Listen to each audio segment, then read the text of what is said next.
Wir wollen übermorgen 3 Tage durchsegeln nach Griechenland. Aber an dem Kettenzug hängt der Motor. Wir sind so schnell. 7,2. Seit Malta haben wir jetzt 71 Meilen hinter uns.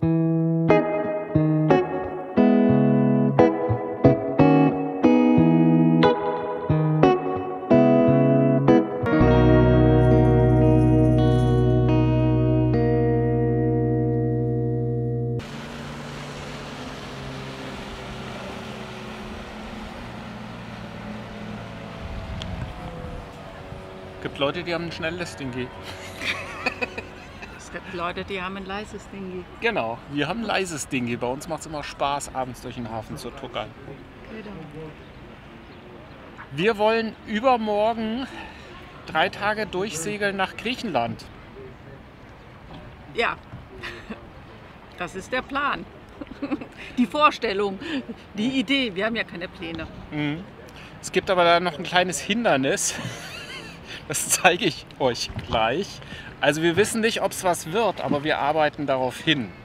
Also heute war ich unter anderem einen halben Tag unterwegs und habe Loctite gesucht für das, was da hinten noch ist.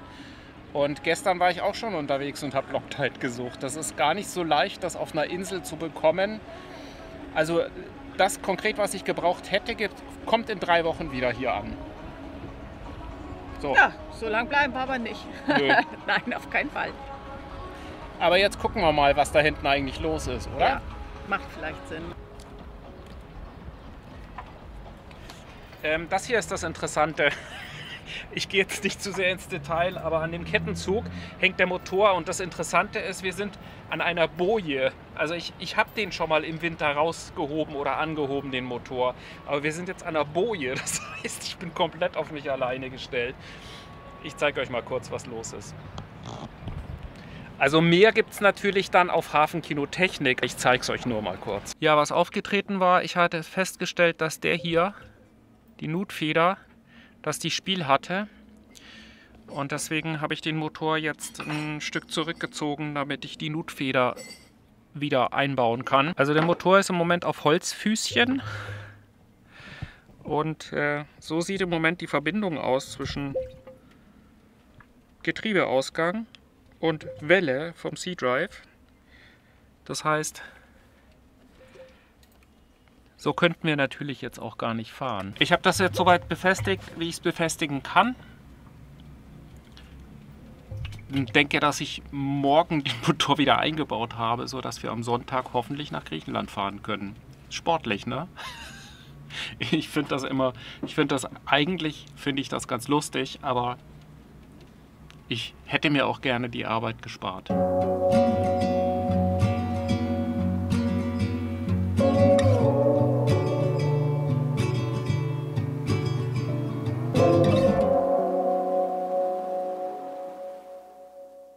Tanken in Malta macht eigentlich Spaß, weil der Diesel kostet aktuell 1,21 Euro. Der wird jährlich von der maltesischen Regierung einheitlich festgelegt, kostet überall auf der Insel gleich viel und zu jeder Tages- und Nachtzeit.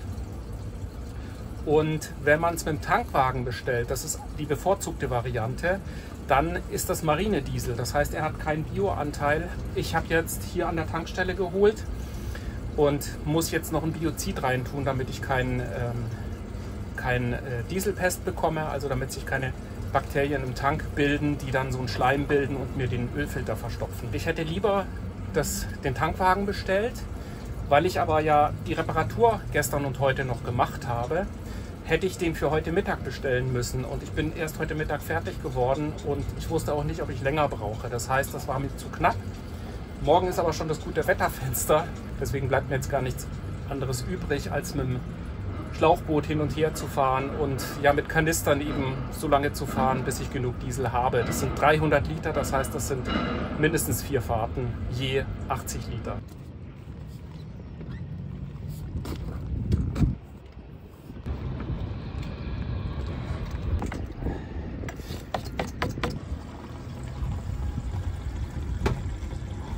Einer von euch hatte uns gefragt, wie denn hier die Rettungsinsel so toll in der Reling befestigt ist. Der Seezaun ist hier unterbrochen, also hier unten dieses Stahlseil ist unterbrochen und es sitzt praktisch in diesem Feld drin. Wahrscheinlich hat einer der Vorgänger hier solche Metallbügel biegen lassen, die ganz normal mit dem Bimini-Verbinder. Das ist so ein Standard-Bimini-Verbinder und das hier ist einfach nur ein gebogener Flachstahl. Hier ist eine Schelle mit angearbeitet und davon gibt es 2. Das sieht man jetzt ein bisschen schlecht, weil hier die Kanister davor stehen. Das ist die Rettungsinsel in der Kiste und unten steht sie auf dem Holzbrett auf. Das Ding würde nach außen kippen, was es auch soll, wenn es gelöst werden muss. Deswegen haben wir hier Zurgurte angebracht. 2-mal so rum und einmal waagerecht. Und weil wir ja nicht sicher sein können, dass wir das hier alles aufgeknotet bekommen im Notfall, haben wir uns noch ein Tauchermesser besorgt. Das ist hier noch befestigt. Und das kann man dann rausnehmen. Das ist zwar jetzt ein bisschen rostig, obwohl es eigentlich rostfrei ist. Das habe ich rostfrei gekauft. Interessant. Gut, aber ihr seht, es geht leicht raus und es hat eine Säge hinten dran. Und das ist praktisch unsere Lösung, um das dann schnell lösen zu können. Das heißt, wenn wir das hier durchschneiden, dann kippt die nach außen, fällt ins Wasser. Sie ist natürlich auch an der Reling noch befestigt, damit wir sie nicht verlieren. Hier. Mit diesem Riemen ist sie an der Reling befestigt und das ist eigentlich eine ganz kluge Lösung, wobei wir haben sie nicht gemacht, das war der Voreigner.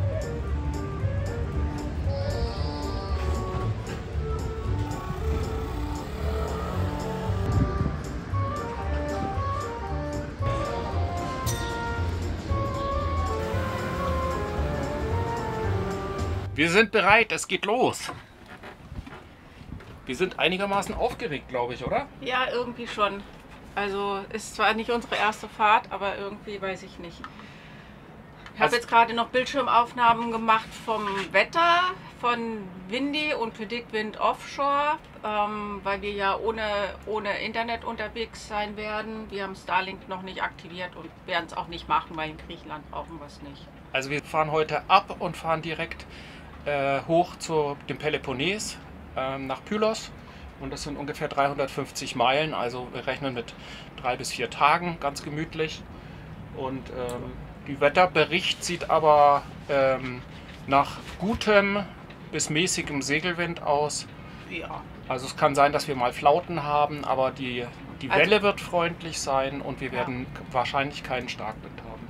Also vor Griechenland wird es ein bisschen knapp, da werden wir wahrscheinlich ein bisschen motoren müssen. Also ich habe eben noch mal geguckt, das sieht bis Dienstag sieht das gut aus. Wenn wir gut vorankommen, werden wir relativ weit kommen und dann müssen wir mal sehen, wo wir tatsächlich ankommen werden, wie das mit dem Wind sich so weiterentwickelt. Fahren wir. Ja, bitte. Gut. Geht los. Juhu! Juhu! Ah, jetzt. Bist Ja. du da? Ich höre dich. Okay, du bist noch zu leise. Nochmal? Ich bin da. Nochmal? Ich bin da. Nochmal? Ich bin da. Jetzt. Ja. Halt, warte mal. Ich gehe nach vorne? Ja, du gehst nach vorne.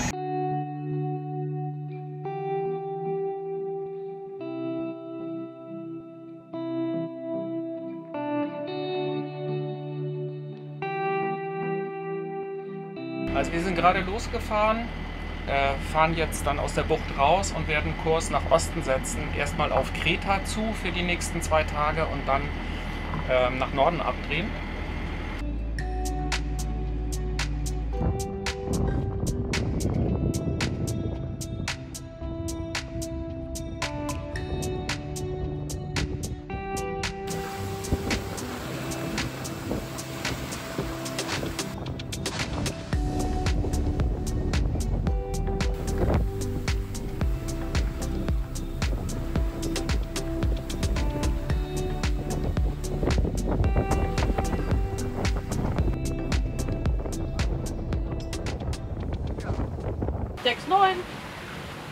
Wir sind so schnell. 7,2. Da waren eben, vorhin waren 7,8 draufgegangen. Ja. Ah, guck mal, 7,5. Das sind wir gleich in Griechenland, ne? Ja, zack, zack, Griechenland. Wir haben jetzt 15 Knoten, also scheinbaren Wind. Ja, Ne? mach mal. Trugwind 11. Was? Aber wir sind sehr hoch am Wind, das sieht man da drüben. So kann es weitergehen, da habe ich nichts dagegen. Yes. Ja. Also wir haben keine Welle heute. Also eine minimale Welle, die läuft in die Richtung, vielleicht 0,1 oder so. Auch deswegen sind wir so schnell, weil wir natürlich eine irre Ruhe im Schiff haben und nie gebremst werden durch eine Welle. So passt. Nur ein bisschen, also ein bisschen nicht ganz so hoch wäre ganz schön. Ein bisschen mehr Halt wäre hübsch. Ja, aber wir müssen eigentlich noch höher fahren. Ne? Warum? Müssen, tun wir mal gar nichts, ne? Also ich meine, wenn wir direkt Kylos anlegen, dann können wir höher, können wir abfallen. Aber ich habe ja jetzt Kurs Kreta gesetzt, dass wir möglichst lange Wind haben. Ne?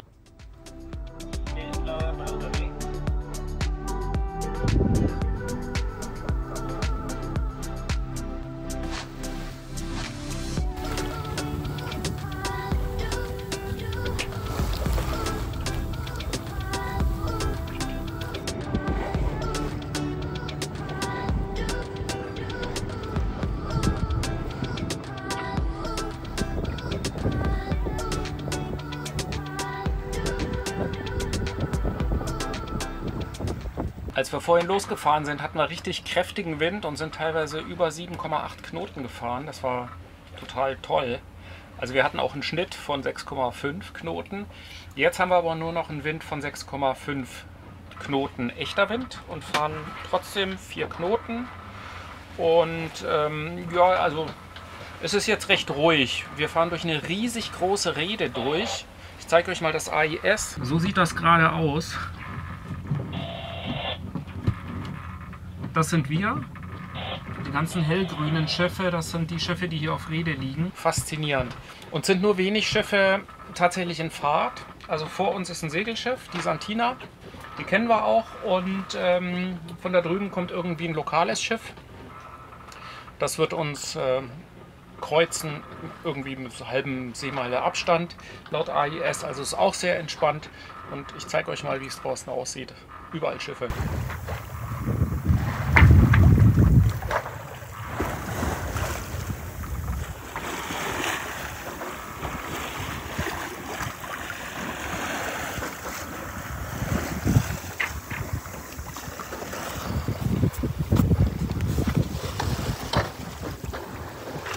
Wir stecken echt viel Zeit und Energie in jedes Video. Immer irgendwo unterwegs, auf engstem Raum. Wenn du magst, was wir machen und ein bisschen mehr Einblick willst, bei Patreon gibt es Videos vorab, ganz ohne Werbung, Bonusmaterial und auf manchen Stufen auch persönliche Updates oder ein Call mit uns. Schau gerne mal vorbei, den Link findest du unten in der Beschreibung oder oben im Video. Wir freuen uns, wenn du dabei bist. Und danke an alle, die schon mit an Bord sind. Das bedeutet uns wirklich viel. Musste ich kurz die Maschine starten und ausweichen. Ich war gerade am Heck von dem hier. Der fuhr die ganze Zeit mit 3 Knoten. Ich habe den schon seit über einer Stunde habe ich den im Blick. Der fährt immer mit 3 Knoten. 3 Knoten, 3 Knoten, 3 Knoten. Und dann bin ich an seinem Heck vorbeigegangen. Da war nicht viel Platz, vielleicht 200 Meter oder sowas. Und auf einmal sehe ich, dass der rückwärts fährt. Also in dem Moment hat er wirklich auf rückwärts geschaltet oder die Maschine rückwärts gestartet. Und dann hat man auch Schaum am Heck gesehen. Und dann wusste ich, jetzt muss ich mich beeilen. Ja, man sieht vielleicht auch, er hat die Kette jetzt hängen. Also er macht wohl gerade ein Ankermanöver. Legt sich hier auch auf Reede, wie viele andere auch. Man weiß manchmal nicht. Geht man am Bug vorbei, geht man am Heck vorbei. Bei dem habe ich es jetzt für sicherer gehalten, am Heck vorbeizugehen, weil er ja noch in Fahrt war. Aber gut. Das nächste Mal halte ich ihn, glaube ich, ein bisschen mehr Abstand, wenn der so langsam fährt. Dann wird es vielleicht einen Grund haben.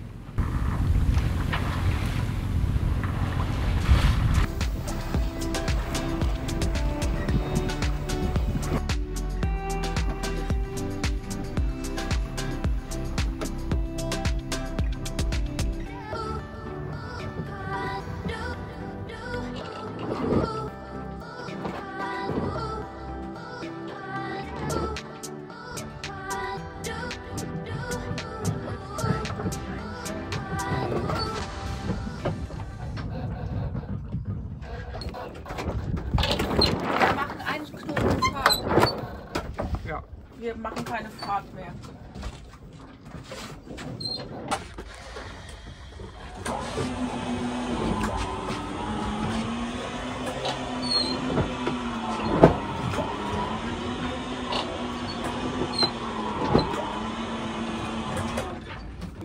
dann müssen wir dem Unausweichlichen ins Auge blicken, ne?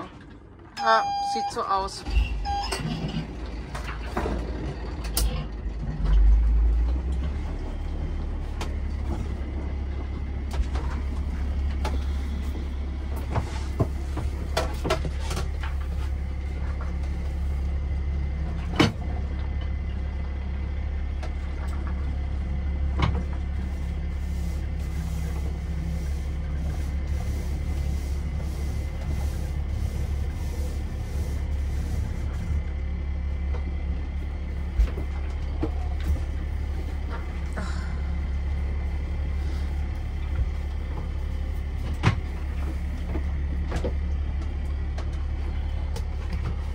Schade, ne?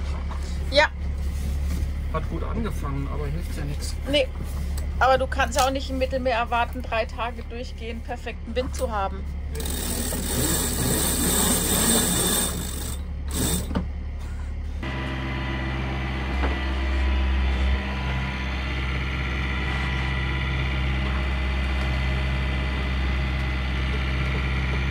So genau wissen wir nicht, wie lange wir jetzt motoren müssen.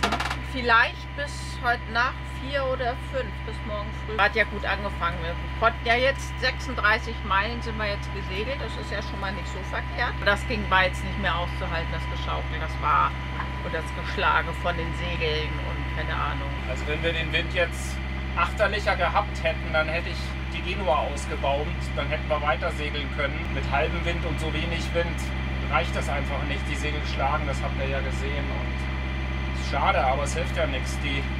Die Engländer, bei denen heißt das Mittelmeer ja MED, M-I-D. Und für die heißt das Motoring Every Day. Jeden Tag Motoren. Was ich jetzt gerade ein bisschen verwirrend fand, war, dass wir eine Windanzeige hatten von tatsächlich auch 8. Also es hat so geschwankt zwischen 7 bis 9. Aber der Wind, der Windanzeiger, der ist halt durchgedreht. Also der hat ständig die Richtung gewechselt bis hin zu ganz durch. Also ganz merkwürdig. Ich verstehe es tatsächlich nicht, dass das so ist. Also bei 8 Knoten Wind kann er ja nicht durchdrehen. Vielleicht hat er jemand eine Erklärung dafür und kann das gerne in die Kommentare reinschreiben. Wir wünschen uns nicht die Erklärung, dass die Windanzeige kaputt ist, weil die Windex ist neu. Die kann nicht kaputt sein. Die Windanzeige müsste eigentlich stimmen. Nur bei 8 Knoten müssten wir eigentlich noch segeln können. Also, Die See sieht auch nicht nach 8 Knoten aus. nee.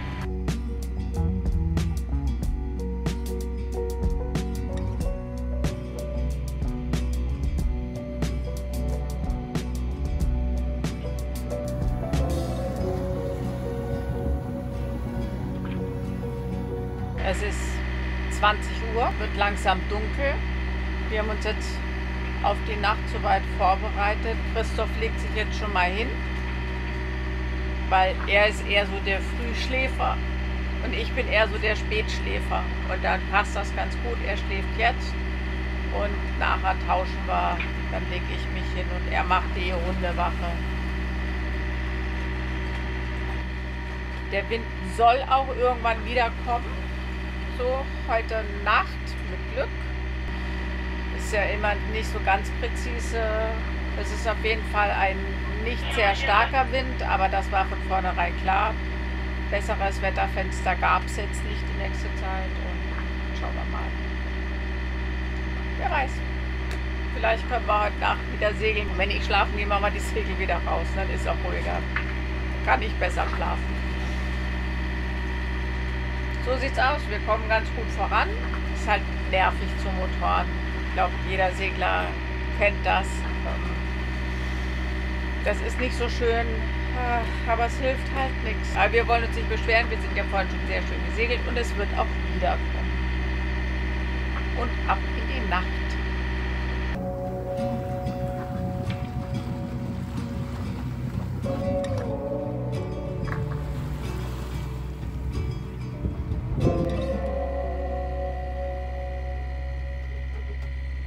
Juhu, der Wind ist zurück. Wir sind jetzt über 4 Stunden motort und jetzt ist aber der Wind wieder zurück. Wir haben aktuell 8,5 Knoten, machen damit 5 Knoten Fahrt tatsächlich. Und dadurch ist die Welle jetzt auch wieder angenehmer, weil wir haben ein sehr starkes Rollen im Schiff gehabt, als wir motorisiert sind. Das ist jetzt auch wieder weg. Und ja, es ist einfach viel angenehmer. Mich hat es wirklich genervt, unter Maschine zu laufen. Seit Malta haben wir jetzt 71 Meilen hinter uns.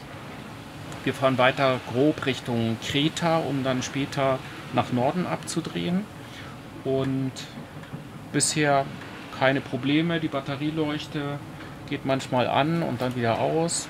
Das AIS ist vorhin zweimal ausgefallen, läuft aber jetzt seit Stunden schon wieder stabil. Der Autopilot ist auch einmal ausgestiegen, also irgendwie ist immer ein bisschen was los, aber ansonsten ist alles fein, es läuft gut. Und ich bin sehr glücklich darüber, dass jetzt wieder ein bisschen hier Ruhe herrscht und die Segel oben sind und wir vom Wind getragen werden.